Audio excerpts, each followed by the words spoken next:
Hello my YouTube family, ಹೇಗಿದ್ದೀರಾ ಎಲ್ಲರೂ? I hope ಎಲ್ಲರೂ ಚೆನ್ನಾಗಿದ್ದೀರಾ. ಅದೇ ರೀತಿ ನಿಮ್ಮ ಲೈಫ್ನಲ್ಲಿ ಪಾಸಿಟಿವ್ ಆಗಿ ಥಿಂಕ್ ಮಾಡ್ತಾ ಇದ್ದೀರಾ ಅಂತ ಅಂದ್ಕೊಂಡಿದ್ದೀನಿ. ಇವತ್ತಿನ ರೀಡಿಂಗಲ್ಲಿ ಬ್ಯೂಟಿಫುಲ್ ಆಗಿರುವಂತಹ ಯಾವ ಎನರ್ಜಿ ಇದೆ ಅಂತ ನೋಡೋಣ. ಮೊದಲು ಕಾಮಾಗಿ ಕೂತ್ಕೊಳ್ಳಿ, ಡೀಪ್ ಬ್ರೀತನ್ನು ತಗೊಳ್ಳಿ, ನಿಮ್ಮ ಮೈಂಡ್ ಮತ್ತು ಮನಸ್ಸನ್ನು ರಿಲ್ಯಾಕ್ಸ್ ಮಾಡ್ಕೊಳ್ಳಿ. ಈಗ ನಿಮ್ಮ ಪರ್ಸನ್ ಹೆಸರನ್ನು ಮನಸಾರೆ 3 ಬಾರಿ ನೆನಪಿಸ್ಕೊಳ್ಳಿ. ನಿಮ್ಮ ಪರ್ಸನ್ ಫೇಸನ್ನು ಇಮ್ಯಾಜಿನ್ ಮಾಡ್ಕೊಳ್ಳಿ. ಅವರು ಮತ್ತು ನೀವು ಒಟ್ಟಿಗೆ ಕಳೆದಿರುವ ಬ್ಯೂಟಿಫುಲ್ ಮೆಮೊರೀಸ್ನ ನೆನಪು ಮಾಡ್ಕೊಳ್ಳಿ. ಅದಕ್ಕೂ ಮೊದಲು ಈ ರೀಡಿಂಗ್ ನಿಮ್ಮವರೆಗೂ ತಲುಪಿದೆ ಅಂದರೆ ಯು ಆರ್ ಸೋ ಬ್ಲೆಸ್ಡ್. ಯೂನಿವರ್ಸ್ಗೆ ಗ್ರ್ಯಾಟಿಟ್ಯೂಡ್ ಹೇಳಿ, ಥ್ಯಾಂಕ್ ಯು ಯೂನಿವರ್ಸ್ ಅಂತ ಹೇಳಿ ನಿಮ್ಮ ಪರ್ಸನ್ ಎನರ್ಜಿಯನ್ನು ಫೀಲ್ ಮಾಡಿ. ಬ್ಯೂಟಿಫುಲ್ ಆಗಿರುವ ಎನರ್ಜಿ ಬಂದಾಗ ಅದನ್ನು ರಿಸೀವ್ ಮಾಡ್ಕೊಳ್ಳಿ. ಇದು ಜನರಲ್ ರೀಡಿಂಗ್ ಆಗಿರುತ್ತೆ. ಸೊ ಎಲ್ಲ ವಿಷಯಗಳು ಎಲ್ಲರಿಗೂ ಮ್ಯಾಚ್ ಆಗಲೇಬೇಕು ಅಂತ ಇಲ್ಲ. ನಿಮ್ಮ ಸಿಚುವೇಶನ್ಗೆ ಮ್ಯಾಚ್ ಆಗುವ ಎನರ್ಜಿ ಮಾತ್ರ ರಿಸೀವ್ ಮಾಡ್ಕೊಳ್ಳಿ. ಯಾವುದಾದ್ರೂ ಭಾಗ ನಿಮಗೆ ಮ್ಯಾಚ್ ಆಗಲಿಲ್ಲ ಅಂದರೆ ಅದನ್ನು ಫೋರ್ಸ್ ಆಗಿ ತಗೊಳ್ಬೇಡಿ. ಈ ರೀಡಿಂಗ್ನ ಉದ್ದೇಶ ಏನು ಅಂದರೆ, ಈ ಕ್ಷಣದ ಪ್ರೆಸೆಂಟ್ ಎನರ್ಜಿ ಹೇಗಿದೆ, ನಿಮ್ಮ ಪರ್ಸನ್ ಮನಸ್ಸಿನಲ್ಲಿ ಏನು ನಡೀತಾ ಇದೆ, ನಿಮ್ಮಿಬ್ಬರ ನಡುವೆ ಯಾವ ರೀತಿಯ ಎಮೋಷನ್ಸ್ ಅಥವಾ ವೈಬ್ಸ್ ನಡೀತಾ ಇದೆ, ಅದನ್ನು ನಿಮಗೆ ತಿಳಿಸೋ ಒಂದು ಸಣ್ಣ ಪ್ರಯತ್ನ ಅಷ್ಟೇ. ಹಾಗಾಗಿ ಓವರ್ ಆಗಿ ನೆಗೆಟಿವ್ ಆಗಿ ಯೋಚನೆ ಮಾಡಬೇಡಿ. ನಿಮ್ಮ ಮನಸ್ಸನ್ನು ಅನಾವಶ್ಯಕ ಭಯಗಳಿಂದ ತುಂಬಿಸ್ಕೊಳ್ಬೇಡಿ. ಯಾವುದೇ ರಿಲೇಷನ್ಶಿಪ್ಪಲ್ಲಿ ಆಗಿರಲಿ, ಪಾಸಿಟಿವ್ ಎನರ್ಜಿ ಅನ್ನೋದು ತುಂಬ ಇಂಪಾರ್ಟೆಂಟ್ ಆಗಿರುತ್ತೆ. ನಿಮ್ಮಿಬ್ಬರ ಪ್ರೀತಿ ಅನ್ನೋದು ನಿಜವಾಗಿದ್ದರೆ, ಅದು ಪ್ಯೂರ್ ಆಗಿದ್ದರೆ, ಯೂನಿವರ್ಸ್ ಸೇರಿಸಬೇಕಾದ ಇಬ್ಬರನ್ನು ಯಾರೂ ಕೂಡ ಶಾಶ್ವತವಾಗಿ ದೂರ ಮಾಡೋದಕ್ಕೆ ಆಗೋದಿಲ್ಲ. ಆದರೆ ಒಂದು ವಿಷಯ ನೆನ್ಪಿಟ್ಕೊಳ್ಳಿ, ಬಲವಂತದಿಂದ ಯಾವ ರಿಲೇಷನ್ಶಿಪ್ ಕೂಡ ಉಳಿಯೋದಿಲ್ಲ. ಪ್ರೀತಿ ಅಂದರೆ ಅದು ಫೋರ್ಸ್ ಅಲ್ಲ, ಅದು ಅರ್ಥ ಮಾಡ್ಕೊಳ್ಳೋದು, ರೆಸ್ಪೆಕ್ಟ್, ಕೇರ್ ಮತ್ತು ನಿಜವಾದ ಕನೆಕ್ಷನ್. ಹಾಗಾಗಿ ಕಾಮ್ ಆಗಿರಿ, ಪಾಸಿಟಿವ್ ಆಗಿರಿ. ಯಾವುದು ನಿಮ್ಮದಾಗಿದೆಯೋ ಅದು ಸರಿಯಾದ ಟೈಮ್ನಲ್ಲಿ ನಿಮ್ಮ ಹತ್ರ ಬಂದೇ ಬರುತ್ತೆ. ರೀಡಿಂಗನ್ನು ನೋಡಬೇಕಾದ್ರೆ ವಿಡಿಯೋನ ಲೈಕ್ ಮಾಡ್ಕೊಳ್ಳಿ. ಅದೇ ರೀತಿ ಚಾನಲ್ನ ಸಬ್ಸ್ಕ್ರೈಬ್ ಮಾಡಿಕೊಂಡು ಕನೆಕ್ಟ್ ಆಗಿ. ಈ ಪರ್ಸನ್ ತಮ್ಮಿಂದ ತಾವೇ ಎಲ್ಲವನ್ನು ಪೋಸ್ಟ್ಪೋನ್ ಮಾಡ್ತಾ ಇದ್ದಾರೆ, ತಮ್ಮಿಂದ ತಾವೇ ಎಲ್ಲವನ್ನು ಮುಂದೂಡ್ತಾ ಇದ್ದಾರೆ. ನಿಮ್ಮ ಜೊತೆಗೆ ಕ್ವಾಲಿಟಿ ಟೈಮ್ ಸ್ಪೆಂಡ್ ಮಾಡಬೇಕು ಅನ್ನೋ ಆಸೆ ಏನೋ ಇದೆ. ನಿಮ್ಮ ಜೊತೆಗೆ ತುಂಬ ಕನಸುಗಳನ್ನು ಕಂಡಿದ್ದಾರೆ. ಹೌದು, ಆ ಕನಸುಗಳೆಲ್ಲ ನಿಜ ಮಾಡಬೇಕು ಅನ್ನೋ ಆಸೆ ಕೂಡ ಇದೆ. ಆದರೆ ಇವರು ಎಲ್ಲವನ್ನು ಪೋಸ್ಟ್ಪೋನ್ ಮಾಡ್ತಾ ಇದ್ದಾರೆ. ಅದಕ್ಕೆ ಇವರ ಕಡೆಯಿಂದ ಯಾವುದೇ ಆ್ಯಕ್ಷನ್ ಅಥವಾ ಯಾವುದೇ ಒಂದು ಡಿಸಿಷನ್ ಅನ್ನೋದು ನಿಮಗೆ ಕಾಣಿಸ್ತಾ ಇಲ್ಲ. ನೀವು ಯೋಚನೆ ಮಾಡ್ತಾ ಇರ್ಬೋದು, ಯಾಕೆ ಈ ಪರ್ಸನ್ ಯಾವುದೇ ಆ್ಯಕ್ಷನ್ ತಗೊಳ್ತಾ ಇಲ್ಲ ಅಂತ, ಯಾಕೆ ಇವರ ಕಡೆಯಿಂದ ಯಾವುದೇ ಡಿಸಿಷನ್ ಬರ್ತಾ ಇಲ್ಲ ಅಂತ. ಅದರ ಕಾರಣ ಈ ಪರ್ಸನ್ ಎಲ್ಲವನ್ನು ಪೋಸ್ಟ್ಪೋನ್ ಮಾಡ್ತಾ ಇದ್ದಾರೆ. ಯಾವತ್ತಿನವರೆಗೆ ಇವರು ಎಲ್ಲವನ್ನು ಪೋಸ್ಟ್ಪೋನ್ ಮಾಡ್ತಾ ಇರ್ತಾರೋ ಅವತ್ತಿನವರೆಗೆ ಆ್ಯಕ್ಷನ್ ಹೇಗೆ ತಗೊಳ್ತಾರೆ, ಅದೇ ರಿಯಾಲಿಟಿ. ಇವರು ಎಲ್ಲವನ್ನು ಮುಂದೂಡ್ತಾ ಇದ್ದಾರೆ. ಆದರೆ ಇವರ ರಿಯಲ್ ಇಂಟೆನ್ಷನ್ ಮಾತ್ರ ನಿಮ್ಮ ಜೊತೆಗೆ ಈ ರಿಲೇಷನ್ಶಿಪ್ ಕಂಟಿನ್ಯೂ ಮಾಡಬೇಕು ಅನ್ನೋ ರೀತಿ ಇದೆ. ನಿಮ್ಮ ಜೊತೆಗೆ ಈ ರಿಲೇಷನ್ಶಿಪ್ನ ಯಾವುದೇ ತೊಂದರೆ ಇಲ್ಲದೆ ಮುಂದುವರಿಸಬೇಕು ಅನ್ನೋ ರೀತಿ ಇದೆ. ಕೆಲವರಿಗೆ ಈ ರಿಲೇಷನ್ಶಿಪ್ಪಲ್ಲಿ ಕಮಿಟ್ಮೆಂಟ್, ಸ್ಟೆಬಿಲಿಟಿ, ಸೆಕ್ಯೂರಿಟಿ ಯಾವುದೂ ಸಿಕ್ಕಿಲ್ಲ ಅನ್ನೋ ಫೀಲಿಂಗ್ ಇರ್ಬೋದು. ನಿಮ್ಮ ಮನಸ್ಸಿನಲ್ಲಿ ಇವರ ಬಗ್ಗೆ ತುಂಬ ಡೌಟ್ಸ್ ಇರ್ಬೋದು. ಇವರ ಲೈಫ್ನಲ್ಲಿ ಏನಾಗ್ತಾ ಇದೆ ಅಂತಹ ಡೌಟ್ಸ್ ನಿಮ್ಮ ಮನಸ್ಸಿನಲ್ಲಿ ಬರ್ತಾ ಇರ್ಬೋದು. ಪಾಸ್ಟ್ನಲ್ಲಿ ನಿಮ್ಮ ಪಾರ್ಟ್ನರ್ ಅಥವಾ ಈ ವ್ಯಕ್ತಿ ನಿಮ್ಮ ಜೊತೆ ತುಂಬ ರೂಡಾಗಿ ಬಿಹೇವ್ ಮಾಡಿದರೆ, ಅಥವಾ ನಿಮ್ಮ ಜೊತೆ ತುಂಬ ಒರಟಾಗಿ ನಡ್ಕೊಂಡಿದ್ರೆ, ತುಂಬ ಪ್ರಾಕ್ಟಿಕಲ್ಲಾಗಿ ಮಾತಾಡಿದರೆ. ಆದರೆ ನಿಮ್ಮ ಪಾರ್ಟ್ನರ್ ಅವರ ನೇಚರ್ ಅನ್ನೋದು ಹಾಗಿಲ್ಲ. ಆದರೆ ಸಿಚುವೇಶನ್ ಆ ರೀತಿ, ಯಾವುದೋ ಒಂದು ಸಿಚುವೇಶನ್ ಅಡ್ಡ ಬಂದಿದೆ. ಆ ಸಮಯದಲ್ಲಿ ನಿಮ್ಮ ಪಾರ್ಟ್ನರ್ ಯಾವುದೋ ಒಂದು ಸಿಚುವೇಶನ್ ಕಾರಣದಿಂದ ಅವರಿಗೆ ಗೊತ್ತಿಲ್ಲದೆ ಅವರ ನಿಜವಾದ ನೇಚರ್ ಅಲ್ಲದೆ ಇರೋದನ್ನು ತೋರಿಸಿರ್ಬೋದು, ರೂಢಾಗಿ ಮಾತಾಡಿರಬಹುದು. ನೀವು ಕೂಡ ಅದನ್ನು ಫೀಲ್ ಮಾಡಿರ್ಬೋದು. ಈ ಪರ್ಸನ್ ಯಾವತ್ತೂ ನನ್ನ ಜೊತೆ ಹೀಗೆ ಮಾತಾಡಿರಲಿಲ್ಲ, ಯಾವತ್ತೂ ಈ ರೀತಿ ಮಾಡಿರಲಿಲ್ಲ, ಅಥವಾ ಕೆಲವು ಸಮಯದಿಂದ ನಿಮ್ಮ ಪಾರ್ಟ್ನರ್ ಅವರ ಬಿಹೇವಿಯರ್ನಲ್ಲಿ ಚೇಂಜಸ್ ಅನ್ನೋದು ಕಾಣ್ತಾ ಇರ್ಬೋದು. ಅದಕ್ಕೆ ಕಾರಣ ನಿಮ್ಮ ಪಾರ್ಟ್ನರ್ ಲೈಫ್ನಲ್ಲಿ ಏನೋ ಒಂದು ಸಿಚುವೇಶನ್, ಯಾವುದೋ ಒಂದು ಸಿಚುವೇಶನ್ ಅಡ್ಡ ಬಂದಿದೆ. ಬಹುಶಃ ಇವರ ಫ್ಯಾಮಿಲಿಗೆ ಈ ರಿಲೇಷನ್ಶಿಪ್ ಅನ್ನೋದು ಇಷ್ಟ ಇಲ್ಲದೆ ಇರ್ಬೋದು. ಸೊ ಹಾಗಾಗಿ ಕೂಡ ನಿಮ್ಮಿಬ್ಬರ ನಡುವೆ ಗ್ಯಾಪ್ ಅನ್ನೋದು ಬಂದಿರಬಹುದು. ನಿಮ್ಮ ಮನಸ್ಸಿನೊಳಗಡೆ ಈ ಪರ್ಸನ್ ಬಗ್ಗೆ ತುಂಬ ಕಹಿ ಫೀಲಿಂಗ್ಸ್ ಇದ್ದರೆ, ಈ ಪರ್ಸನ್ ನನ್ನ ಜೊತೆ ಯಾಕೆ ಈ ರೀತಿ ಮಾಡಿದ್ರು, ನನಗೆ ಯಾಕೆ ಹೀಗೆ ಮಾತಾಡಿದ್ರು ಅಂತ ಯೋಚನೆ ಮಾಡ್ತಾ ಇದ್ದರೆ, ಆ ಮಾತುಗಳೆಲ್ಲ ನಿಮ್ಮ ಪಾರ್ಟ್ನರ್ ಯಾವುದೋ ಒಂದು ಸಿಚುವೇಶನ್ನಲ್ಲಿ ಬಂದು ಹೇಳಿರ್ಬೋದು. ಅಂದರೆ ಕೆಲವರ ಲೈಫ್ನಲ್ಲಿ ಯಾವುದಾದ್ರೂ ಸಿಚುವೇಶನ್ ಅಡ್ಡ ಇದ್ದರೆ ಅದನ್ನು ನೀವು ಅಂಡರ್ಸ್ಟ್ಯಾಂಡ್ ಮಾಡ್ಕೊಳ್ಬೇಕು. ಯಾವ ಸಿಚುವೇಶನ್ ಅಡ್ಡ ಬಂದಿದೆ ಅನ್ನೋದು ನಿಮಗೆ ಅರ್ಥ ಆಗಿರಬೇಕು. ಅದಾಗಲೇ ಯಾವುದು ರೈಟ್, ಯಾವುದು ರಾಂಗ್ ಅನ್ನೋದು ನಿಮಗೂ ಕೂಡ ಸ್ಪಷ್ಟ ಆಗುತ್ತೆ, ಕ್ಲಿಯರ್ ಆಗುತ್ತೆ. Blocked future energy. ಈ ಪರ್ಸನ್ ಅವರ ಮೈಂಡ್ಸೆಟ್ ಈಗ ಹೇಗಿದೆ ಅಂದರೆ, ಅವರು ಮಾಡಿದ ಎಲ್ಲವೂ ರೈಟ್ ಅಂತ ಅವ್ರಿಗೆ ಅನ್ನಿಸ್ತಾ ಇರುತ್ತೆ. ಕೆಲವೊಂದು ಸಲ ಆ ರೀತಿ ಥಿಂಕ್ ಮಾಡ್ತಾ ಇದ್ದಾರೆ. ಒಬ್ಬರು ಅವರ ತಪ್ಪನ್ನು ನೋಡದೇ ಇದ್ದರೆ ಅವ್ರು ತಪ್ಪು ಮಾಡಿದ್ದೀವಿ ಅನ್ನೋ ರಿಯಲೈಸೇಷನ್ ಹೇಗೆ ಬರೋದಕ್ಕೆ ಸಾಧ್ಯ? ಆ ತಪ್ಪನ್ನು ಸರಿ ಮಾಡೋದಕ್ಕೆ ಪ್ರಯತ್ನ ಮಾಡ್ತಾರಾ? ಇಲ್ಲ. ಇದೇ ನಿಮ್ಮ ಪಾರ್ಟ್ನರ್ನ ಪ್ರೆಸೆಂಟ್ ಸಿಚುವೇಶನ್. ಅವ್ರಿಗೆ ಅನ್ನಿಸ್ತಾ ಇದೆ, ನಾನು ಮಾಡಿದ್ದೆಲ್ಲ ಸರಿ, ನಾನು ಏನನ್ನು ಸರಿಪಡಿಸ್ಬೇಕಾದ ಅಗತ್ಯ ಇಲ್ಲ. ಯಾಕೆಂದರೆ ಈ ಕನೆಕ್ಷನ್ಗೆ ಫ್ಯೂಚರ್ ಇದೆ ಅನ್ನೋದು ಅವರ ಮನಸ್ಸಿನಲ್ಲಿದೆ. ಬಟ್ ಅದರ ಬಗ್ಗೆ ಆ್ಯಕ್ಷನ್ ತಗೊಳ್ತಾ ಇಲ್ಲ. ಬಹುಶಃ ನಿಮ್ಮಿಬ್ಬರ ಮಧ್ಯ ಕ್ಯಾಸ್ಟ್, ರಿಲಿಜಿಯನ್, ಸ್ಟೇಟಸ್ ಇಂತಹ ಡಿಫ್ರೆನ್ಸಸ್ ಇರಬಹುದು, ಅಥವಾ ಅವರ ಫ್ಯಾಮಿಲಿ ಈ ರಿಲೇಷನ್ಶಿಪ್ನ ಒಪ್ಪದೇ ಇರ್ಬೋದು. ಹಾಗಾಗಿ ಈ ಕನೆಕ್ಷನ್ಗೆ ಏನು ಮಾಡಬೇಕು, ಈ ರಿಲೇಷನ್ಶಿಪ್ ಮುಂದಕ್ಕೆ ಯಾವ ರೀತಿ ತಗೊಂಡು ಹೋಗಬೇಕು ಅನ್ನೋದನ್ನು ಅವ್ರಿಗೆ ಅರ್ಥ ಮಾಡ್ಕೊಳ್ಳೋದಕ್ಕೆ ಸಾಧ್ಯ ಆಗ್ತಾ ಇಲ್ಲ. ಇಲ್ಲಿ ಎಲ್ಲರಿಗೂ ಹೇಳ್ತಾ ಇಲ್ಲ, ಕೆಲವರ ಎನರ್ಜಿಯ ಪ್ರಕಾರ ಕೆಲವರ ರಿಲೇಷನ್ಶಿಪ್ಪಲ್ಲಿ ಅವ್ರು ನಿಮ್ಮ ಜೊತೆ ಬ್ರೇಕಪ್ ಮಾಡಿದರೆ, ನೋ ಕಾಂಟ್ಯಾಕ್ಟ್ ಸಿಚುವೇಶನ್ ಕೊಟ್ಟಿದ್ರೆ, ಚೀಟ್ ಮಾಡಿದರೆ, ಮಾತಾಡೋದನ್ನು ನಿಲ್ಲಿಸಿದರೆ ಅದು ಸಂಪೂರ್ಣ ರೈಟ್ ಅಂತ ಅವ್ರಿಗೆ ಅನ್ನಿಸ್ತಾ ಇದೆ. ಯಾವತ್ತಿನವರೆಗೆ ಅವರು ಅದನ್ನೇ ರೈಟ್ ಅಂತ ನಂಬ್ತಾರೋ ಆವತ್ತಿನವರೆಗೂ ಯಾವುದೇ ಚೇಂಜ್ ಆಗೋದಿಲ್ಲ ಅವರ ಮನಸ್ಸಿನಲ್ಲಿ, ಯಾವ ರೀತಿಯ ಚೇಂಜ್ ಕೂಡ ಬರೋದಿಲ್ಲ. ಅದಕ್ಕಿಂತ ಮೊದಲು ಅವರಿಗೆ ಒಂದು ವಿಷಯ ಅರ್ಥ ಆಗಬೇಕು, ನಾನು ಮಾಡಿದ್ದು ರೈಟ್ ಅಲ್ಲ. ಈ ರೀತಿಯಾಗಿ ನೋ ಕಾಂಟ್ಯಾಕ್ಟ್ ಕೊಡೋದು, ಚೀಟ್ ಮಾಡೋದು, ಕಮಿಟ್ಮೆಂಟ್ ಕೊಡದೇ ಇರೋದು, ನಿಮ್ಮ ರಿಲೇಷನ್ಶಿಪ್ಪಲ್ಲಿ ರೆಸ್ಪಾನ್ಸಿಬಿಲಿಟಿನ ತಗೊಳ್ಳೋದೇ ಇರೋದು, ಇವೆಲ್ಲವೂ ರೈಟ್ ಅಲ್ಲ ಅನ್ನೋದು ಅವರಿಗೆ ಅರ್ಥ ಆಗಬೇಕು. ಈ ವಿಷಯಗಳೆಲ್ಲ ಅವರಿಗೆ ರಿಲೇಷನ್ಶಿಪ್ ಶುರು ಮಾಡುವ ಮೊದಲೇ ಗೊತ್ತಿರಬೇಕಾಗಿತ್ತು. ಫ್ಯಾಮಿಲಿ ಒಪ್ಪೋದಿಲ್ಲ, ಬಹಳ ಎಫರ್ಟ್ಸ್ ಹಾಕಬೇಕಾಗುತ್ತೆ, ಈ ಎಲ್ಲವೂ ಅವ್ರಿಗೆ ಮೊದಲೇ ಗೊತ್ತಿತ್ತು. ಅವರೇನು ಚಿಕ್ಕ ಮಗು ಅಲ್ಲ, ಅವ್ರಿಗೆ ಈ ರಿಯಾಲಿಟಿ ಮೊದಲೇ ಗೊತ್ತಿತ್ತು. ಆದರೂ ಕೂಡ ಅವರು ಈ ರಿಲೇಷನ್ಶಿಪ್ಪನ್ನು ಮುಂದುವರಿಸಿದ್ರು. ಇಷ್ಟು ಸಮಯ ಈ ರಿಲೇಷನ್ಶಿಪ್ಗೆ ಕೊಟ್ಟರು, ನೀವು ಅಷ್ಟೇ ಸಮಯವನ್ನು ಇನ್ವೆಸ್ಟ್ ಮಾಡಿದ್ರಿ. ಇಷ್ಟೆಲ್ಲ ಆದಮೇಲೆ ಇಷ್ಟು ಪೇಯ್ನ್ ಕೊಟ್ಟು, ಇಷ್ಟು ಹರ್ಟ್ ಮಾಡಿ, ನಿಮ್ಮ ಬಗ್ಗೆ ಯೋಚನೆ ಮಾಡಿದೆ, ನಿಮಗೆ ಎಷ್ಟು ಪೇಯ್ನ್ ಆಗ್ಬೋದು ಅನ್ನೋದನ್ನು ಯೋಚನೆ ಮಾಡಿದೆ. ಈ ಪರ್ಸನ್ ಈಗ ಏನು ಯೋಚನೆ ಮಾಡ್ತಾ ಇದ್ದಾರೆ ಅಂದರೆ, ನಾನು ಮಾಡಿದ್ದೇ ಸರಿ, ನಾನು ಎಲ್ಲವನ್ನು ಸರಿಯಾಗಿ ಮಾಡಿದ್ದೀನಿ ಅಂತ ತಮ್ಮನ್ನೇ ತಾವು ಕನ್ವಿನ್ಸ್ ಮಾಡಿಕೊಳ್ಳುವ ಎನರ್ಜಿಯಲ್ಲಿದ್ದಾರೆ. Regret energy. ಈ ಪರ್ಸನ್ ಅವರಿಗೆ ಅವರ ತಪ್ಪಿನ ರಿಯಲೈಸೇಷನ್ ಆಗುತ್ತಾ ಅನ್ನೋದನ್ನು ನೋಡೋದಾದರೆ, ಈ ವಿಷಯ ಅವರಿಗೆ ತುಂಬ ದೊಡ್ಡ ಬರ್ಡನ್ ಆಗುತ್ತೆ. ಈ ವಿಷಯ ಅವರನ್ನು ಗಿಲ್ಟ್ ಮತ್ತು ರಿಗ್ರೆಟ್ನಿಂದ ತುಂಬುತ್ತೆ. ಅವ್ರು ತಪ್ಪು ಮಾಡಿದ್ದಾರೆ, ಈಗ ಅವರು ಹೊರಗಡೆ ನಾನು ಮಾಡಿದ್ದು ಸರಿ ಅಂತ ಯೋಚನೆ ಮಾಡ್ತಾ ಇದ್ರು ಕೂಡ ಅದು ಸಂಪೂರ್ಣ ರಾಂಗ್. ಒಳಗೊಳಗಡೆ ಈ ವಿಷಯ ಅವರಿಗೆ ಬರ್ಡನ್ ಆಗ್ತಾ ಇದೆ. ಒಳಗೊಳಗೆ ಅವ್ರಿಗೆ ಗೊತ್ತಿದೆ ಈ ಕನೆಕ್ಷನಲ್ಲಿ ಏನೋ ರಾಂಗ್ ಆಗಿದೆ. ಅದೇ ವಿಷಯ ಅವರಿಗೆ ರಿಗ್ರೆಟ್ ಫೀಲ್ ಮಾಡಿಸ್ತಾ ಇದೆ, ಅದೇ ವಿಷಯ ಅವರಿಗೆ ಬರ್ಡನ್ ಫೀಲ್ ಮಾಡಿಸ್ತಾ ಇದೆ. ಇದೇ ಈ ಸಿಚುವೇಶನ್. ಈಗ ನೀವೇ ನೋಡಿ, ಈ ಪರ್ಸನ್ ನಂತರ ತುಂಬ ರಿಗ್ರೆಟ್ ಮಾಡ್ತಾರೆ, ನಿಜವಾಗ್ಲೂ ಈ ವಿಷಯವಾಗಿ ಪಶ್ಚಾತ್ತಾಪ ಪಡ್ತಾರೆ. ಅವ್ರಿಗೆ ಗೊತ್ತಿದೆ ಇದರಿಂದ ನಿಮಗೆ ಎಷ್ಟು ಪೇಯ್ನ್ ಆಗಿರ್ಬೋದು, ಎಷ್ಟು ಹರ್ಟ್ ಆಗಿರ್ಬೋದು. ಆದರೆ ಆ ಸಮಯದಲ್ಲಿ ಅವರು ನಿಮ್ಮ ಬಗ್ಗೆ ಯೋಚನೆ ಮಾಡಲಿಲ್ಲ, ನಿಮ್ಮ ಸ್ಥಿತಿ ಏನಾಗುತ್ತೆ ಅನ್ನೋದನ್ನು ಯೋಚನೆ ಮಾಡಲಿಲ್ಲ. ಅಂಥ ಸಮಯದಲ್ಲಿ ಅವರು ನಿಮಗೆ ಎಮೋಷ್ನಲ್ ಸಪೋರ್ಟ್ ಕೊಡಬೇಕಿತ್ತು, ಆದರೆ ಅವರು ಎಮೋಷ್ನಲ್ ಆಗಿ ಅವೈಲಬಲ್ ಇರಲಿಲ್ಲ. ಹಾಗಾಗಿ ಈ ವಿಷಯಕ್ಕೆ ಅವರಿಗೆ ರಿಗ್ರೆಟ್ ಆಗುವ ಎನರ್ಜಿ ಇದೆ, ತುಂಬ ಸ್ಟ್ರಾಂಗ್ ಆಗಿ ಅವರಿಗೆ ರಿಗ್ರೆಟ್ ಬರುತ್ತೆ. ಈಗಲೂ ಈ ಪರ್ಸನ್ ಒಳಗೊಳಗೆ ಗಿಲ್ಟ್, ರಿಗ್ರೆಟ್ ಫೀಲ್ ಮಾಡ್ತಾ ಇದ್ದಾರೆ. ಆ ಫೀಲಿಂಗ್ಸನ್ನು ಅವಾಯ್ಡ್ ಮಾಡ್ಕೊಳ್ಳೋದಕ್ಕೆ ನಾನು ಮಾಡಿದ್ದು ಸರಿ ಅಂತ ಅವರನ್ನೇ ಅವರು ಎಕ್ಸ್ಕ್ಯೂಸಸ್ ಕೊಡ್ತಾ ಇದ್ದಾರೆ. ಈ ಪರ್ಸನ್ ಅವರನ್ನೇ ಅವರು ಫೀಲ್ ಮಾಡ್ತಾ ಇದ್ದಾರೆ, ನಾನು ಮಾಡಿದ್ದು ಸರಿ ಅಂತ. ಬಟ್ ಆ ಒಳಗಿರುವ ಬರ್ಡನನ್ನು ಫೀಲ್ ಮಾಡಬಾರ್ದು ಅನ್ನೋ ಪ್ರಯತ್ನದಲ್ಲಿದ್ದಾರೆ. ಬಹುಶಃ ಈ ವ್ಯಕ್ತಿ ಏಜ್ನಲ್ಲಿ ನಿಮಗಿಂತ ದೊಡ್ಡವರಾಗಿರ್ಬೋದು, ಅಥವಾ ನಿಮ್ಮಿಬ್ಬರ ನಡುವೆ ತುಂಬ ಏಜ್ ಗ್ಯಾಪ್ ಇರಬಹುದು. ಸೊ ಈ ಪರ್ಸನ್ ಯಾರೋ ಒಬ್ಬರ ಜೊತೆ, ಅವರಿಗೆ ಕ್ಲೋಸ್ ಆಗಿರೋರ ಜೊತೆ ನಿಮ್ಮ ಬಗ್ಗೆ ಮಾತಾಡಬಹುದು. ಬಹುಶಃ ಒಬ್ಬ ಕಾಮನ್ ಫ್ರೆಂಡ್ ಆಗಿರ್ಬೋದು, ಅಥವಾ ಇವರ ಕಸಿನ್ ಇರಬಹುದು, ಕ್ಲೋಸ್ ಫ್ರೆಂಡ್ ಇರಬಹುದು. ಈ ಪರ್ಸನ್ ಹತ್ತಿರ ಅಡ್ವೈಸ್ ತಗೊಳ್ಳುವ ರೀತಿ ಎನರ್ಜಿ ಇದೆ. ಒಳಗೊಳಗೆ ಈ ಪರ್ಸನ್ ತುಂಬ ಅಪ್ಸೆಟ್ ಆಗಿದ್ದಾರೆ, ತುಂಬ ಸ್ಯಾಡ್ ಆಗಿದ್ದಾರೆ, ಪೇಯ್ನ್ ಆಗ್ತಾ ಇದೆ. ಇವರ ಎನರ್ಜಿಯಲ್ಲಿ ತುಂಬ ಡೀಪ್ ಥಿಂಕ್ ಮಾಡ್ತಾ ಇರುವ ಎನರ್ಜಿ ಇದೆ. ಅವರು ಮಾಡಿದ ಪ್ರತಿಯೊಂದು ವಿಷಯಕ್ಕೂ ನಿಮ್ಮ ಬಗ್ಗೆ ಯೋಚನೆ ಮಾಡ್ತಾ ಇದ್ದಾರೆ. ನೀವು ನಿಮ್ಮ ಪಾರ್ಟ್ನರ್ ಅವರನ್ನ ಸಂಪೂರ್ಣ ರಾಂಗ್ ಅಂತ ಅರ್ಥ ಮಾಡ್ಕೊಂಡಿದ್ರೆ, ಅಥವಾ ಎಲ್ಲ ತಪ್ಪು ಅವರದೇ ಅಂತ ಯೋಚನೆ ಮಾಡ್ತಾ ಇದ್ರೆ, ಇಲ್ಲಿ ಸಿಚುವೇಶನ್ನ ತಪ್ಪು ಕೂಡ ಇದೆ. ಸಿಚುವೇಶನ್ನು ಬ್ಲೇಮ್ ಮಾಡಬಹುದು. ಯಾಕೆಂದರೆ ಅವರಿಗೆ ನಿಜವಾಗ್ಲೂ ಯಾವುದೇ ದಾರಿ ಕಾಣಿಸ್ತಾ ಇರಲಿಲ್ಲ, ಅವರಿಗೆ ನಿಜವಾಗ್ಲೂ ಯಾವ ಆಪ್ಷನ್ ಕೂಡ ಕಾಣಿಸ್ತಾ ಇರಲಿಲ್ಲ. ಅವರು ಮಾಡಿದ್ದೇ ಅವರಿಗೆ ದಾರಿ ಅಂತ ಅನ್ನಿಸ್ತಾ ಇತ್ತು. ಬಹುಶಃ ಬೇರೆ ಆಪ್ಷನ್ ಕೂಡ ಇರಬಹುದಿತ್ತು, ಆದರೆ ಅವರ ದೃಷ್ಟಿಯಲ್ಲಿ ಇದೇ ಒಂದೇ ಆಪ್ಷನ್ ಆಗಿತ್ತು. ಅದಕ್ಕಾಗಿ ಅವರು ಆ ರೀತಿ ಮಾಡಿರ್ಬೋದು. ಅವರಿಗೆ ಇನ್ನೂ ಅನ್ನಿಸ್ತಾ ಇದೆ, ನಾನು ರೈಟಾಗಿ ಮಾಡಿದ್ದೀನಿ ಅಂತ. ನಿಮ್ಮ ಹೋಪ್ಸ್, ನಿಮ್ಮ ಎಕ್ಸ್ಪೆಕ್ಟೇಷನ್ ಇನ್ನೂ ಹೆಚ್ಚು ಮಾಡಬಾರ್ದು ಅನ್ನೋ ಉದ್ದೇಶ ಇವರಲ್ಲಿತ್ತು. ಬಹುಶಃ ಈ ಪರ್ಸನ್ ನಿಮಗೆ ಯಾವುದೇ ಕಮಿಟ್ಮೆಂಟ್ ಕೊಟ್ಟಿರಲಿಲ್ಲ, ಅಥವಾ ಸುಳ್ಳು ಪ್ರಾಮಿಸಸ್ ಕೂಡ ಕೆಲವರು ಮಾಡಿರಬಹುದು. ಬಹುಶಃ ಅವರ ಲವ್, ಅವರ ಫೀಲಿಂಗ್ಸ್, ಅವರ ಎಮೋಷನ್ಸ್ ಇವುಗಳು ಯಾವತ್ತೂ ಓಪನ್ ಆಗಿ ಎಕ್ಸ್ಪ್ರೆಸ್ ಮಾಡಿರಲಿಲ್ಲ.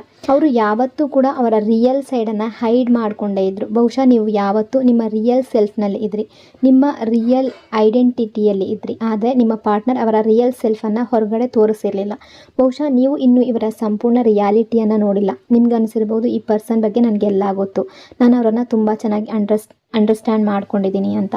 ಆದರೆ ನೀವು ಯೋಚನೆ ಮಾಡ್ತಾ ಇರುವ ಪರ್ಸನ್ ನಿಜವಾಗಿ ಅದಕ್ಕಿಂತ ತುಂಬ ಡಿಫ್ರೆಂಟ್ ಆಗಿರ್ಬೋದು. ಬಹುಶಃ ಇವರ ಸಂಪೂರ್ಣ ರಿಯಾಲಿಟಿ ಇನ್ನೂ ಕೂಡ ನಿಮಗೆ ಗೊತ್ತೇ ಇಲ್ಲ. ಯಾಕೆಂದರೆ ಅವರು ಅವರ ರಿಯಲ್ ಸೆಲ್ಫನ್ನು ಯಾವತ್ತೂ ಹೊರಗಡೆ ತೋರಿಸಿಲ್ಲ. ಒಂದು ರಿಲೇಷನ್ಶಿಪ್ ಅನ್ನೋದು ಸ್ಟ್ರಾಂಗ್ ಆಗಬೇಕಾದ್ರೆ ಇಬ್ಬರ ರಿಯಲ್ ಸೆಲ್ಫ್ ಕೂಡ ಹೊರಗಡೆ ಬರಬೇಕು. ಒಬ್ಬರ ರಿಯಾಲಿಟಿ ಇನ್ನೊಬ್ಬರಿಗೆ ಗೊತ್ತಾಗಬೇಕು.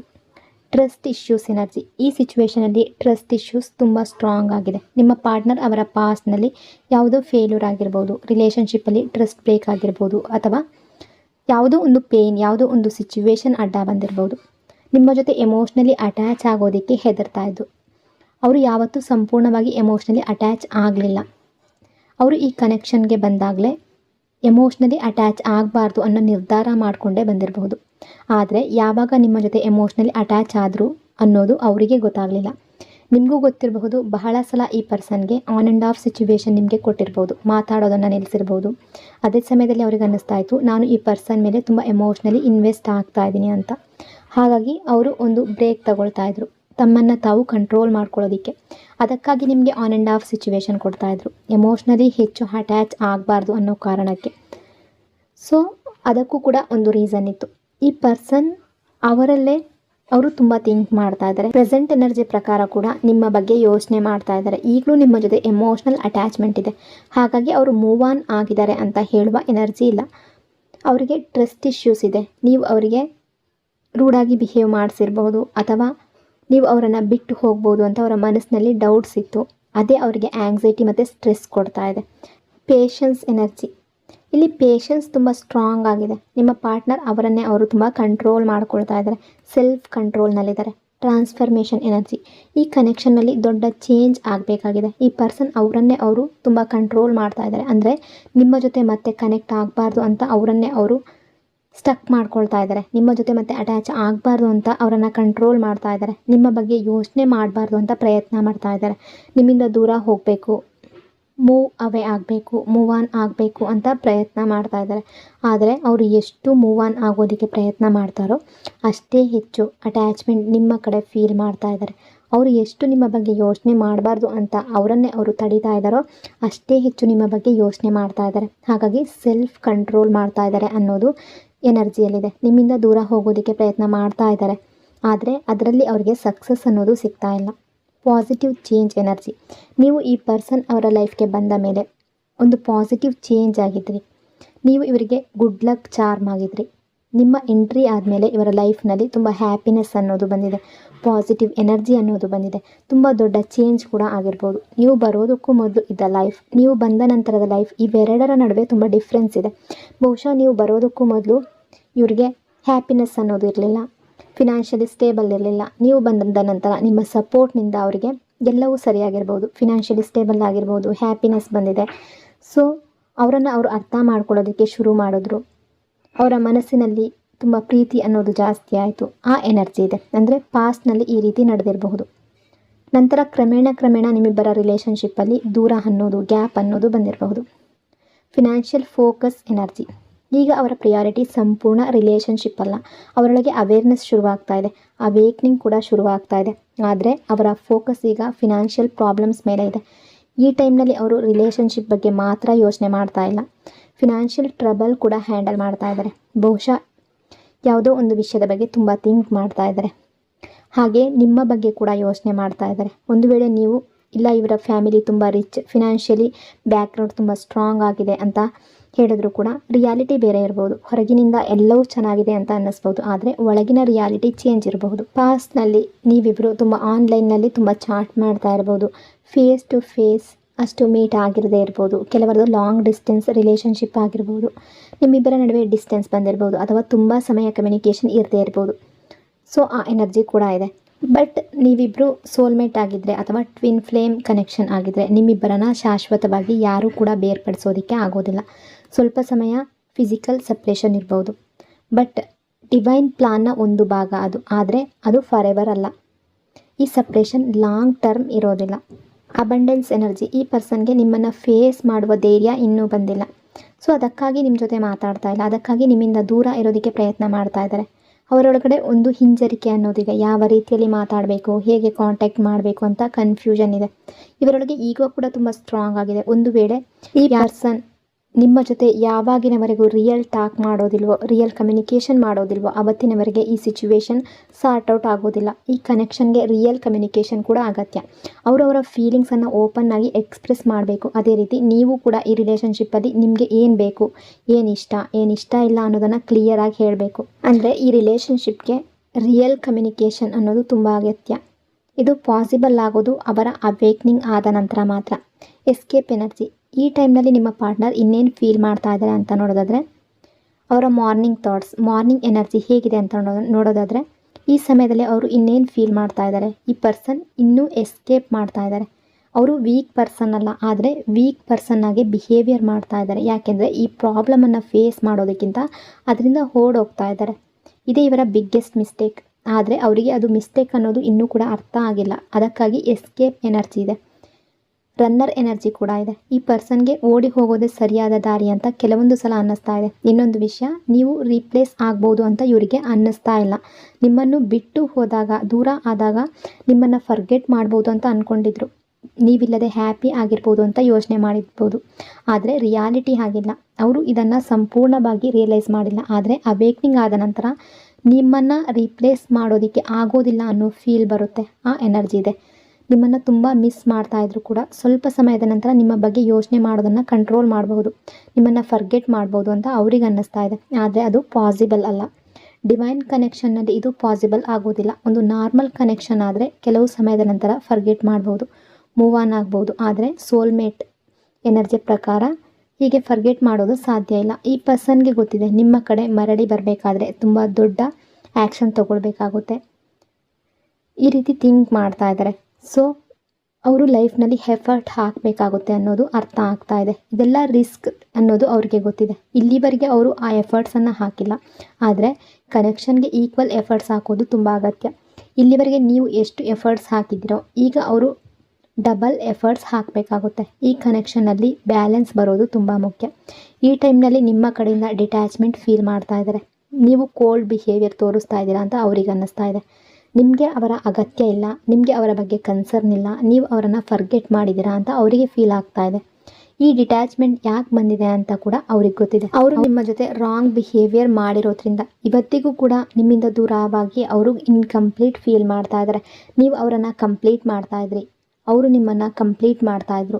ಈಗ ಆ ಕನೆಕ್ಷನ್ ಇನ್ಕಂಪ್ಲೀಟ್ ಆಗಿದೆ. ನೀವಿಬ್ಬರು ದೂರ ಇದ್ದರೆ ಅವರೊಳಗೆ ಇನ್ಕಂಪ್ಲೀಟ್ ಫೀಲಿಂಗ್ ತುಂಬ ಸ್ಟ್ರಾಂಗ್ ಆಗಿದೆ.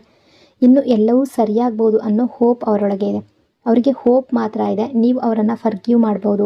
ಅವರು ಎಷ್ಟೇ ಮೈಂಡ್ ಗೇಮ್ಸ್ ಆಡಿದ್ರು ಕೂಡ, ಮ್ಯಾನಿಪ್ಯುಲೇಷನ್ ಮಾಡಿದ್ರು ಕೂಡ, ಚೀಟ್ ಮಾಡಿದ್ರು ಕೂಡ ಅಥವಾ ಹರ್ಟ್ ಮಾಡಿದ್ರು ಕೂಡ ನೀವು ಅವರನ್ನು ಫರ್ಗ್ಯೂ ಮಾಡ್ತೀರಾ ಅನ್ನೋ ಹೋಪ್ ಇನ್ನೂ ಅವರೊಳಗೆ ಇದೆ. ನೀವು ಅವರನ್ನು ತುಂಬ ಲವ್ ಮಾಡ್ತೀರಿ, ಅದಕ್ಕಾಗಿ ಈ ಎಲ್ಲವನ್ನು ಇಗ್ನೋರ್ ಮಾಡಿ ಫರ್ಗ್ಯೂ ಮಾಡ್ತೀರಾ ಅಂತ ಅವ್ರು ನಂಬ್ತಾ ಇದ್ದಾರೆ. ಅವರು ಬಂದು ಅಪಾಲಜಿ ಕೇಳಿದ್ರೆ ನೀವು ಅಕ್ಸೆಪ್ಟ್ ಮಾಡ್ಬೋದು ಅನ್ನೋ ಹೋಪ್ ಇದೆ. ಆದರೆ ಅವರ ಈಗೋ ಇನ್ನೂ ಅದಕ್ಕೆ ಅವಕಾಶ ಕೊಡ್ತಾ ಇಲ್ಲ.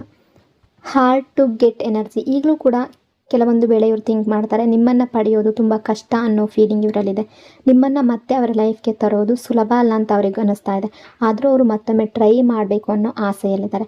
ಹೊಸ ಚಾಪ್ಟರ್ ಶುರು ಮಾಡಬೇಕು ಅನ್ನೋ ಆಸೆ ಇದೆ. ಆದರೆ ಇದೆಲ್ಲವೂ ರೈಟ್ ಟೈಮ್ ಬಂದಾಗ ಮಾತ್ರ ಸಾಧ್ಯ. ಸಮಯ ಅನ್ನೋದು ಸರಿಯಾದಾಗ ಮಾತ್ರ ಇವರ ಕಡೆಯಿಂದ ಎಫರ್ಟ್ಸ್ ಕಾಣಿಸುತ್ತೆ. ಆಗ ಈ ಪರ್ಸನ್ ನಿಮ್ಮನ್ನು ಎಷ್ಟು ನಿಜವಾಗ್ಲೂ ಲವ್ ಮಾಡ್ತಾರೆ ಅನ್ನೋದು ಆ್ಯಕ್ಷನ್ ಮೂಲಕ ತೋರಿಸ್ತಾರೆ. ಆದರೆ ಅದಕ್ಕೆ ರೈಟ್ ಟೈಮ್ ಅನ್ನೋದು ಬೇಕು. ಈ ಸಿಚುವೇಷನಲ್ಲಿ ನಿಮಗೆ ಯಾವ ಗೈಡೆನ್ಸ್ ಇದೆ ಅಂತ ನೋಡೋದಾದರೆ, ಗೈಡೆನ್ಸ್ ಎನರ್ಜಿ ಪ್ರಕಾರ ಈ ಸಮಯದಲ್ಲಿ ನೀವು ಏನು ಮಾಡಬೇಕು, ನಿಮಗೆ ಈಗ ಕಾಮ್ ಆಗಿರೋದು ತುಂಬ ಮುಖ್ಯ. ನೀವೀಗ ಸೈಲೆಂಟ್ ಆಗಿರೋದು ತುಂಬ ಮುಖ್ಯ. ಈ ಪರ್ಸನ್ ಮುಂದೆ ನಾರ್ಮಲ್ ಆಗಿ ಬಿಹೇವ್ ಮಾಡಬೇಕು. ನಿಮಗೆ ಏನೂ ಆಗಿಲ್ಲ ಅನ್ನೋ ರೀತಿಯಲ್ಲಿ ನೀವು ಇರಬೇಕು. ಈ ಬಿಹೇವಿಯರ್ ಅವರೊಳಗೆ ತುಂಬ ದೊಡ್ಡ ಟ್ರಿಗರ್ ಆಗುತ್ತೆ. ಹೊರಗಡೆ ತೋರಿಸ್ತಾ ಇದ್ರೂ ಕೂಡ ಮನಸ್ಸಿನ ಒಳಗಡೆ ಈ ಬಿಹೇವಿಯರ್ ಅವರಿಗೆ ತುಂಬ ಪರಿಣಾಮ ಬೀರುತ್ತೆ. ಹಾಗಾಗಿ ಈ ಸಮಯದಲ್ಲಿ ಕಾಮಾಗಿ, ಸೈಲೆಂಟಾಗಿ, ನಾರ್ಮಲ್ ಆಗಿ ಬಿಹೇವಿಯರ್ ಮಾಡಿ. ಇದೇ ಅವರೊಳಗೆ ದೊಡ್ಡ ಚೇಂಜನ್ನು ತರುತ್ತೆ. ಇದೇ ಅವರನ್ನು ಆ್ಯಕ್ಷನ್ ತಗೊಳ್ಳುವ ರೀತಿ ಟ್ರಿಗರ್ ಮಾಡುತ್ತೆ. ಅವರು ನಿಮ್ಮ ಕಡೆ ಆ್ಯಕ್ಷನ್ ತಗೊಂಡಾಗ ಖಾಲಿ ಕೈಯಲ್ಲಿ ಬರೋದಿಲ್ಲ, ಆಫರ್ ಜೊತೆ ಬರ್ತಾರೆ. Commitment energy. ನಿಮ್ಮಿಬ್ಬರ ರಿಲೇಷನ್ಶಿಪ್ಪಲ್ಲಿ ಯಾವುದೇ ಸಿಚುವೇಶನ್ ಅಡ್ಡ ಬಂದಿದ್ರೂ ಕೂಡ ಅದೆಲ್ಲವನ್ನು ದಾಟಿ ಸ್ಟೆಪ್ ತೆಗೊಳ್ಳುವ ಎನರ್ಜಿಯಲ್ಲಿದ್ದಾರೆ. ಈ ಕನೆಕ್ಷನ್ನಲ್ಲಿ ನೀವು ಮಾಡಬೇಕಾಗಿರೋದು ಒಂದೇ, ನಾರ್ಮಲ್ ಆಗಿ ಬಿಹೇವಿಯರ್ ಮಾಡೋದು. ನಿಮ್ಮ ಮನಸ್ಸಿನಲ್ಲಿರುವ ಯಾವುದೇ ಒಂದು ಒತ್ತಡವನ್ನು ಅಥವಾ ಪ್ರೆಷರನ್ನು ಅವರಿಗೆ ತೋರಿಸ್ಬೇಡಿ. ಅವರ ಬಗ್ಗೆ ತುಂಬ ಥಿಂಕ್ ಮಾಡ್ತಾ ಇದ್ದೀರಾ, ಇನ್ನೂ ಅವರ ಬಗ್ಗೆ ತುಂಬ ಕ್ಯೂರಿಯಸ್ ಆಗಿದ್ದೀರಾ, ಅಥವಾ ಅವರಿಲ್ಲದೆ ಇರೋದಕ್ಕೆ ಆಗ್ತಾ ಇಲ್ಲ ಅಂತ ಶೋ ಮಾಡಬೇಡಿ. ಇದೇ ನಿಮಗಿರುವ ಗೈಡೆನ್ಸ್. ಈ ಕನೆಕ್ಷನ್ ಇಂಪ್ರೂವ್ ಆಗಬೇಕಾದ್ರೆ ನೀವು ತುಂಬ ಚೇಸ್ ಮಾಡಿದ್ರೆ, ಯಾವಾಗಲೂ ಅವರ ಹಿಂದೆ ಹೋದರೆ ಅವರಿಗೆ ನಿಮ್ಮ ವ್ಯಾಲ್ಯೂ ಅನ್ನೋದು ಅರ್ಥ ಆಗೋದಿಲ್ಲ, ನಿಮ್ಮ ಒಳ್ಳೆತನ ಕೂಡ ಕಾಣೋದಿಲ್ಲ. ಅವರು ನಿಮ್ಮ ವ್ಯಾಲ್ಯೂ ರಿಯಲೈಸ್ ಮಾಡಬೇಕು ಅಂದರೆ ನೀವು ಈ ರೀತಿಯ ಬಿಹೇವಿಯರ್ ಮೇಂಟೈನ್ ಮಾಡಬೇಕು. Missing energy. ಇವರು ಪ್ರತಿದಿನ ನಿಮ್ಮ ಬಗ್ಗೆ ಯೋಚನೆ ಮಾಡ್ತಾ ಇದ್ದಾರೆ, ಪ್ರತಿದಿನ ನಿಮ್ಮನ್ನು ಮಿಸ್ ಮಾಡ್ತಾ ಇದ್ದಾರೆ, ಪ್ರತಿದಿನ ನಿಮ್ಮ ಬಗ್ಗೆ ಯೋಚನೆ ಮಾಡ್ತಾ ಇದ್ದಾರೆ. So financial support energy. ಈ ಪರ್ಸನ್ಗೆ ಫಿನಾನ್ಷಿಯಲ್ ಸಪೋರ್ಟ್ ಕೂಡ ಬೇಕಾಗಿರ್ಬೋದು, ಅಥವಾ ನೀವು ತುಂಬ ಸಲ ಈ ವ್ಯಕ್ತಿಗೆ ಆ ರೀತಿ ಸಹಾಯ ಮಾಡಿರ್ಬೋದು. ಎಮೋಷ್ನಲಿ ಅಥವಾ ಫಿನಾನ್ಷಿಯಲಿ ಇವರ ಜೊತೆ ಸ್ಟ್ರಾಂಗ್ ಆಗಿ ನಿಂತಿರ್ಬೋದು. ಸೊ ಅದಕ್ಕಾಗಿ ರಿಲೇಷನ್ಶಿಪ್ ಮೇಲೆ ಮಾತ್ರ ಫೋಕಸ್ ಇಲ್ಲ, ಫಿನಾನ್ಷಿಯಲ್ ಇಶ್ಯೂಸ್ ಮೇಲೆ ಕೂಡ ಅವ್ರಿಗೆ ಫೋಕಸ್ ಇದೆ. ಅಪಾಲಜಿ ಎನರ್ಜಿ, ಈ ಪರ್ಸನ್ ನಿಮಗೆ ಸಾರಿ ಹೇಳಬೇಕು ಅಂತ ಬಯಸ್ತಾ ಇದ್ದಾರೆ. ಮುಂದೆ ಹೋಗ್ತಾ ನಿಮ್ಮ ಬಳಿ ಸಾರಿ ಕೂಡ ಕೇಳ್ಬೋದು. ಅವರು ಎಷ್ಟೇ ಈಗೋಸ್ಟಿಕ್ ಆಗಿದ್ರು ಕೂಡ, ಎಷ್ಟೇ ಫೇಕ್ ಆಗಿದ್ರು ಕೂಡ ಅಪಾಲಜಿ ಎಕ್ಸ್ಪೆಕ್ಟ್ ಮಾಡಬಹುದು ಇವರ ಕಡೆಯಿಂದ. ರಿಯಲೈಸೇಷನ್ ಆದ ನಂತರ ಅವರ ಲವ್ವನ್ನು ಅವರು ನಿಮ್ಮ ಮುಂದೆ ಶೋ ಮಾಡ್ಬೋದು. ನಿಮ್ಮ ಮೇಲೆ ಎಷ್ಟು ಇಂಟ್ರೆಸ್ಟ್ ಇದೆ ಅನ್ನೋದನ್ನು ಹೇಳುವ ಎನರ್ಜಿ ಇದೆ. ಮನಿ ಆ್ಯಂಡ್ ಅಬ್ಸೆಷನ್ ಎನರ್ಜಿ, ಮನಿ ಬಗ್ಗೆ ತುಂಬ ಅಬ್ಸೆಷನ್ ಕೂಡ ಇವರಲ್ಲಿ ಇರ್ಬೋದು. ಕೆರಿಯರ್, ಜಾಬ್, ಮನಿ ಇವುಗಳ ಮೇಲೆ ತುಂಬ ಅಬ್ಸೆಷನ್. ಅದಕ್ಕಾಗಿ ನಿಮಗೆ ಟೈಮ್ ಮತ್ತು ಅಟೆನ್ಷನ್ ಕೊಡೋದಕ್ಕೆ ಆಗಿರಲಿಲ್ಲ, ಆದರೆ ಮುಂದೆ ಅದನ್ನು ಕೊಡಬೇಕು ಅನ್ನೋ ಆಸೆ ಇವರಿಗಿದೆ. ಬ್ಲೇಮಿಂಗ್ ದ ಸಿಚುವೇಶನ್ ಎನರ್ಜಿ, ಈ ಪರ್ಸನ್ ಸಂಪೂರ್ಣ ಸಿಚುವೇಶನನ್ನು ಬ್ಲೇಮ್ ಮಾಡ್ತಾ ಇದ್ದಾರೆ. ಸಿಚುವೇಶನ್ನಲ್ಲೂ ಒಂದು ಭಾಗದ ತಪ್ಪು ಇರಬಹುದು, ಸೊ ಅದರ ಬಗ್ಗೆ ಫೀಲ್ ಮಾಡ್ತಾ ಇದ್ದಾರೆ. ಈ ಪರ್ಸನ್ ಸುಲಭವಾಗಿ ಯಾರ ಜೊತೆ ಕೂಡ ಅಟ್ರಾಕ್ಷನ್ ಫೀಲ್ ಮಾಡುವ ಪರ್ಸನ್ ಅಲ್ಲ, ಆದರೆ ನಿಮ್ಮ ಜೊತೆ ಮಾತ್ರ ತುಂಬ ಸ್ಪೆಷಲ್ ಎಮೋಷ್ನಲ್ ಅಟ್ಯಾಚ್ಮೆಂಟ್ ಫೀಲ್ ಮಾಡ್ತಾ ಇದ್ದಾರೆ. ಅಂತಹ ಎಮೋಷ್ನಲ್ ಅಟ್ಯಾಚ್ಮೆಂಟ್ ಎಲ್ಲರ ಜೊತೆ ಆಗೋದಿಲ್ಲ, ಅದೇ ನಿಮ್ಮಿಬ್ಬರನ್ನ ಇಷ್ಟು ಸ್ಟ್ರಾಂಗ್ ಆಗಿ ಕಟ್ಟಿ ಹಾಕ್ಕೊಂಡಿದೆ. ನಿಮ್ಮ ಲವ್, ನಿಮ್ಮ ಎಮೋಷ್ನಲ್ ಅಟ್ಯಾಚ್ಮೆಂಟ್ ಇವರಿಗೆ ತುಂಬ ಫೀಲ್ ಆಗ್ತಾ ಇದೆ. ಮುಂದೆ ಈ ಪರ್ಸನ್ ಇದನ್ನೆಲ್ಲ ರಿಯಲೈಸ್ ಮಾಡ್ತಾರೆ, ಈ ಎಮೋಷ್ನಲ್ ಅಟ್ಯಾಚ್ಮೆಂಟನ್ನು ಫೇಸ್ ಮಾಡ್ತಾರೆ. ಸೊ ಇದು ಇವತ್ತಿನ ನಿಮ್ಮ ಪಾರ್ಟ್ನರ್ನ ಎನರ್ಜಿ. ಈ ರೀಡಿಂಗ್ ನಿಮಗೆ ಇಷ್ಟ ಆಗಿದೆ ಅಂದ್ಕೊಂಡಿದ್ದೀನಿ. ಇಷ್ಟ ಆಗಿದ್ರೆ ಪಾಸಿಟಿವ್ ಆಗಿ ಕಮೆಂಟ್ ಮಾಡಿ. ಇನ್ನೊಂದು ಬ್ಯೂಟಿಫುಲ್ ರೀಡಿಂಗಲ್ಲಿ ಮತ್ತೆ ಸಿಗ್ತೀನಿ. ಅಲ್ಲಿವರೆಗೂ ಟೇಕ್ ಕೇರ್. ನಿಮ್ಮ ಪ್ರೀತಿ, ನಿಮ್ಮ ಸಪೋರ್ಟ್ಗೆ thank you so much. Lots and lots of love. God bless you all.